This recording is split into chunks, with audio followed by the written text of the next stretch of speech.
Hello everyone, my name is Rochelle Innocent and I'm the founder and CEO of Project Purpose. Welcome to our channel. Our community is focused on fostering the intellectual and character development in children. We do this through our parent-child workshops that are focused on 4 themes: autonomy, self-efficacy, compassion, and self-concept, in order to cultivate grit, perseverance, and resilience in each child. And we are so thrilled to be offering one of the first of its kind digital, virtual, and continuous learning environments, enabling parents and children to connect from all around the world. At Project Purpose, our overarching mandate is to renew and rebuild family, community, and relationships. Our different social media platforms provide us with an opportunity to have discussions and to create space for all topics that relate to family, community, and relationships with ourselves as well as with others, with a primary focus on mental health and education. More precisely, the ways that the institutions of mental health and education play a role and have played a role in our societies at large. These discussions and debates provide us with an opportunity to think critically about what needs to change within these structures for us to live up to our bold slogan: support, protect, and empower each child through youth-focused development, better known as leadership in juvenescence. We recognize that in valuing our children's leadership potential, this also translates as recreating and co-creating environments, both socially and politically, that will enable our children to thrive. For those of you who are particularly keen on the topic, we also write thought pieces every other Monday. We actually just dropped a thought piece this past Monday, so definitely be sure to meander over to the website and check out our online content. Now, if it is the case that you're looking for a listening alternative, well, we're available wherever podcasts are playing, and we provided you with access to a few links down below. Now, as is the convention, be sure to subscribe, hit that post notification bell so that you are aware of every time we post. And of course, if you like these conversations and you want to keep them going, like, comment, and share this segment. Let's get into it. Allô les mecs et les mecs. Hello ladies and gentlemen, and welcome back to another segment here on Project Purpose. For those of you who are new, we cover topics that relate to mental health, mental wellness, and education on a week-by-week basis. And today's topic of discussion is mental health. And the conversation around mental health this week, I want to talk about qualifying what it is we ask why to. So in the last few videos, I really talked about lighting a fire under our curiosity, giving ourselves an opportunity to be curious, to ask questions, to figure things out. And I think that that's great, but all within context. And everything that I talk about on this channel is going to be contextual. And where I do have a very nuanced point of view by way of the things that I ask why about are in relation to the people, places, and things that I have encountered and experienced in my life. And oftentimes where we do find there can be a bit of a struggle by way of mental health is trying to understand the why behind things that are just unexplainable, that are just not justifiable. So if it is the case that you're surviving some sort of trauma, and part of that survival is figuring out your whys, figuring out how you can find closure, how you can give yourself an opportunity to level set and move forward, where I have found it very, very helpful for me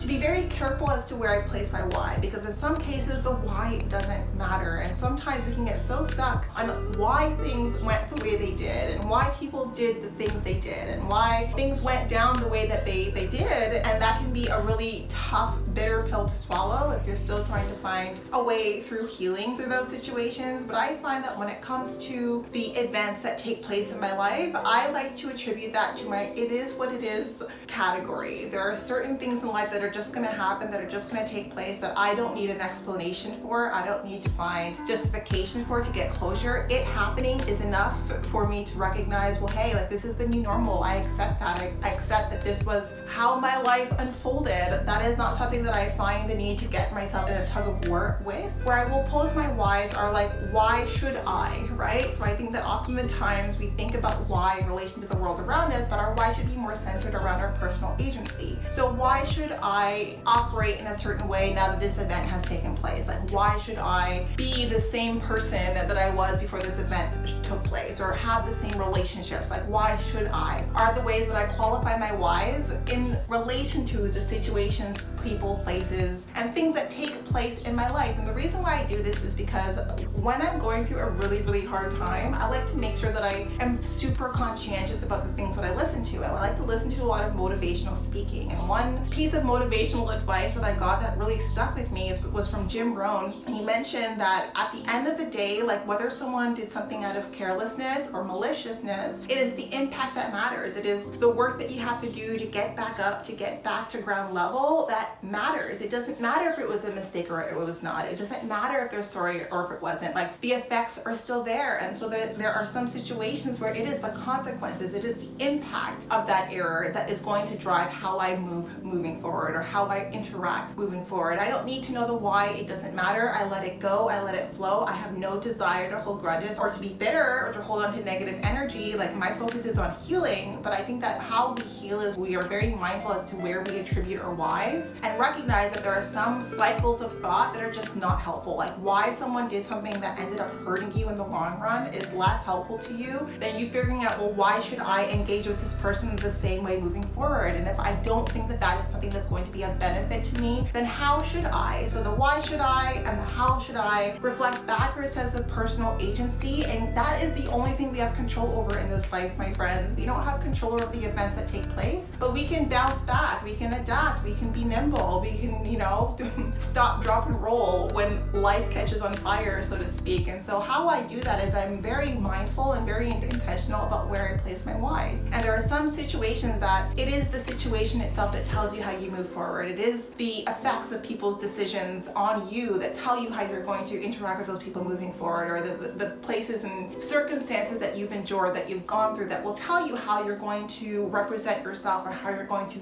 act and react in those environments moving forward. Getting stuck on why it took place, why it happened, will set you up to feel like a victim for longer than what you need to. And feeling like a victim when you push through, when you bounce through, when you have the opportunity to celebrate the fact that you've survived something that not many people have, that your non-shared lived experience can really play into your depth of character, that is not a lesson you want to miss, and that's a lesson you're going to get if you focus your attention on the right areas when it comes to how do I cultivate resilience through the trauma and the tragedy that my life has granted me. And I say granted me because all of us are going to face our own traumas and tragedies in life. None of us are devoid of it, but it's just very personal. Some of us experience quiet tragedies and quiet traumas that no one needs to know if we don't share it, whereas others of us, it's on a public platform, like everyone sees, everyone knows, and that in and of itself can be really jarring if we're private people or if this is something that we would have preferred to handle privately. But at the end of the day, it is part of this thing called life, about growth and evolution, taking what life hands you and making the best out of it. But how you do that is you focus on your personal agency, you focus on how you move forward, on how you grow from the situation, and how you can bounce back from the situation, and what changes need to take place for that to be the outcome. So that was what I wanted to come on here and talk about, figuring out where your whys belong and where it is what it is the best fit in order to give yourself the opportunity to gain closure and to move forward. And then the how should I, the why should I, and then how will I moving forward, holding yourself accountable to honoring yourself in relation to the things that you've been through and how you represent yourself as a byproduct of those things. So that's what I wanted to come on here and talk about, some food for thought for you. A focus on being a survivor and cultivating a survivor mindset is really just this very small adjustment in intention as to where we place our whys as it relates to the people, places, and situations that we encounter and that we will encounter that might result in tragedy or trauma, but will always be an opportunity for us to grow, to rise, and to celebrate ourselves in the way that we showed up. So that was what I wanted to come here and talk about. Thank you so much for tuning in. No